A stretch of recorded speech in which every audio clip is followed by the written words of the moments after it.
muy Gracias, Delfín.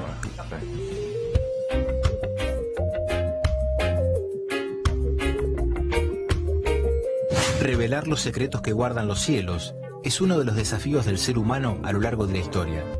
La capa gaseosa que rodea la Tierra se llama atmósfera y es fundamental para que exista la vida.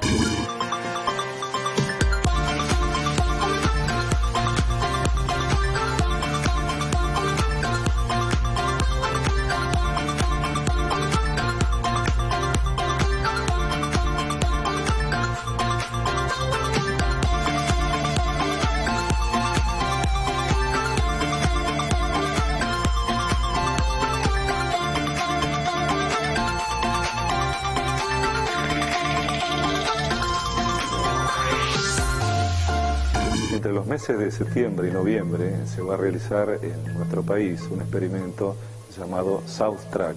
El experimento es muy grande, vienen cerca de 50 científicos de Alemania, participa gente de Chile, de Argentina, los científicos alemanes traen instrumentos, así que esto muestra la importancia de la cooperación internacional.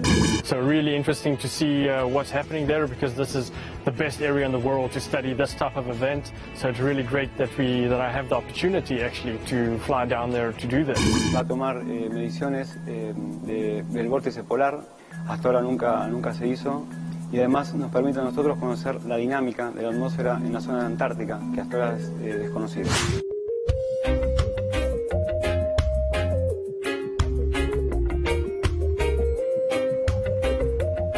¿Cómo le va, Alejandro? Bienvenido, muchas gracias por la visita.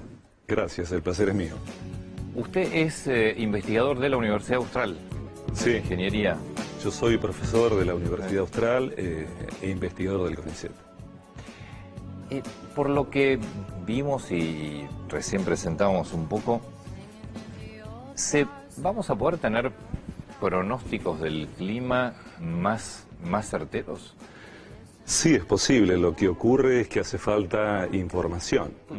Esa información nosotros estamos intentando recabarla.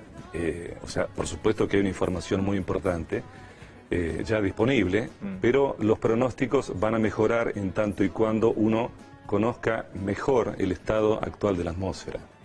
Y hoy, por ejemplo, en la Argentina, si yo quisiera conocer el pronóstico, ¿qué tanto o qué tan anticipado lo puedo conocer para decidir, por ejemplo, una siembra, fundamentalmente para el campo es central esto, ¿no? Para una parte de la economía? Bueno, uno sabe que el pronóstico de hoy para mañana está bastante bueno y ya para pasado Sí, no tan bueno. Claro, ahí ya me complicó porque no puedo sembrar de hoy para mañana. Claro, y bueno, en ese sentido es que se usan otro tipo de pronósticos, pero nosotros en lo que estamos trabajando es en el estudio de saber cómo está la atmósfera hoy, o sea, desde un punto de vista dinámico y desde un punto de vista químico. Queremos conocer cómo son los movimientos dentro de la atmósfera. Para eso es que existe algo que se llaman ondas de gravedad, que son las que, por ejemplo, perturban la atmósfera y hacen cierta turbulencia, digamos, como ocurrió el otro día con el avión de aerolíneas. Este trabajo, este experimento que se llama South Track, que se desarrolla en el sur argentino entre septiembre y noviembre de este año, es un proyecto sin precedentes. O sea, estamos viendo el avión recontra equipado por lo que se ve, ¿no? Claro, es un proyecto sin precedentes porque el equipamiento de que se dispone es muy importante. En este caso se aliaron varias universidades e instituciones de Alemania con el CONICET, el CONICET chileno y el Servicio Meteorológico Nacional, en fin.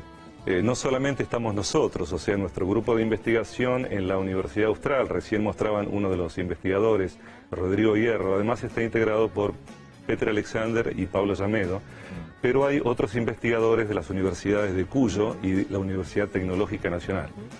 Ahora, Alejandro, perdón, esto nos va a permitir, porque digo, existe actualmente una manera de estudiar la atmósfera. Resulta insuficiente, ¿no? ¿Podríamos tener un poco más de datos? Claro, hay algo que no dije de entrada que es importante. El sur argentino nuestro, o sea, ¿por qué la atmósfera en esta región del sur de la Patagonia y la península antártida? Porque es la zona de la atmósfera probablemente más perturbada de todo el planeta. Entonces, como la atmósfera es una sola y afecta a todos los países por igual, es que los países centrales están interesados en conocer cómo se perturba la atmósfera en nuestro sur. ¿Me define perturbada? Y perturbar es lo siguiente, supongamos que la atmósfera quietita, digamos, está de modo tal que los movimientos son horizontales, suaves, no le gusta ni subir ni bajar. Pero existe algo que se llaman ondas. Uno puede comparar con las ondas del mar. Las ondas del mar uno las puede ver. Sí, las olas. Las olas. Entonces, en la atmósfera ocurren olas parecidas, solo que son transparentes. Uno no las puede ver. Y estas olas, casualmente, son capaces de frenar o de acelerar la atmósfera como un todo. ¿Y por qué es importante esto? Porque saber cómo se acelera la atmósfera nos permite a nosotros darle a los pronósticos el combustible necesario como para que sean más precisos. Y estas ondas son absolutamente esenciales. Entonces, en este experimento lo que se va a hacer es estudiar estas ondas, que además de permitirnos mejorar el pronóstico, nos permite, por ejemplo, estudiar cómo funciona la turbulencia, nos permite, por ejemplo, saber cómo se perturba la zona más alta de la atmósfera, que es la ionósfera, que es la zona en la cual se reflejan las comunicaciones. Claro, cierto. Entonces, es como que son tres grandes objetivos, o sea, quizás el más importante desde el punto de vista dinámico es este. Alejandro, ¿y se tienen datos anteriores de la atmósfera como para comparar la atmósfera hoy con la atmósfera de décadas o de años atrás? Sí, absolutamente, sí, se tiene. ¿Y qué atmósfera se ve? Es decir, ¿qué cambio se ve hasta ahora?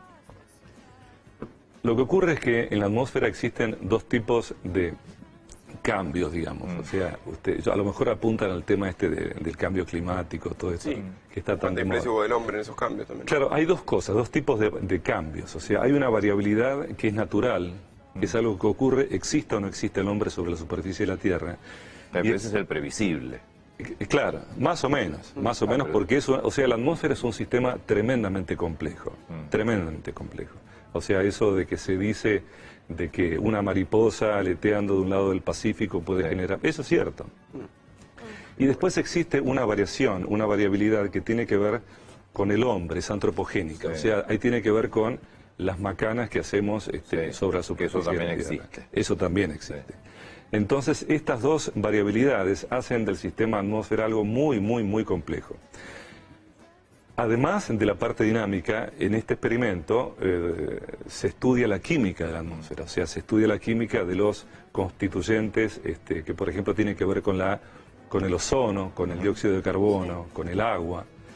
Todo esto es objeto de estudio, ahí estoy viendo uno de los planeadores, porque además hay algo colateral, junto con estas instituciones alemanas, que son como más de 50 científicos que han venido técnicos.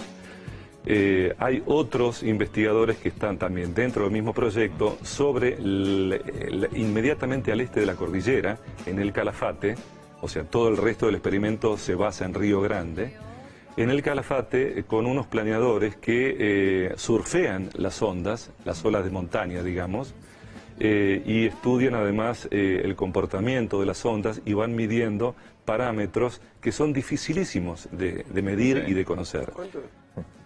¿Cuántos cambios generamos concretamente con, por ejemplo, telecomunicaciones o también con vuelos, con cuestiones? Uno imagina que un mundo conectado ha traído consecuencias o cambios en la atmósfera. Sí, por supuesto. O sea, es importante poder prever la turbulencia de aire claro, como se le dice, y este tipo de estudios va a permitir conocer un poco mejor cómo funcionan las ondas. En particular, yo cuando vengo de Mendoza, trabajo en Mendoza a veces, yo ya sé que en el límite entre Mendoza y San Luis hay una franja donde va a haber malambo, seguro. ¿Y eso qué es? Son las ondas de gravedad generadas por la cordillera de los Andes que, llegado a la zona de San Luis, se van transformando en ondas cada vez más chiquititas y se hacen como burbujitas, como uno puede ver en la costa, que las olas del mar que se transforman en burbujitas. Lo mismo pasa en la atmósfera. Y esas burbujitas a veces son de un tamaño comparable con el tamaño del avión y ahí es cuando lo empieza a sacudir como si fuera un papel. Pero con este estudio, por ejemplo, ¿ustedes qué pueden hacer en función de las turbulencias en aviones? ¿Evitar el camino, evitar ese trayecto? Digamos, ¿qué información va a aportar que a lo mejor puedan utilizar? Nosotros podemos conocer cómo se van degradando esas ondas para transformarse en la turbulencia. En particular, digamos, de 1 a 10, lo más importante es lo primero, o sea, conocer cómo las ondas afectan los modelos generales globales de circulación de la atmósfera, porque eso es el combustible, ya decía, para los pronósticos, y que además nos va a permitir saber con quizá meses de antelación qué es lo que va a ocurrir con la atmósfera, de una manera estadística, por supuesto. Alejandro, muchas gracias por la visita, muy atento. Por favor, gracias a ustedes por la difusión. Por favor.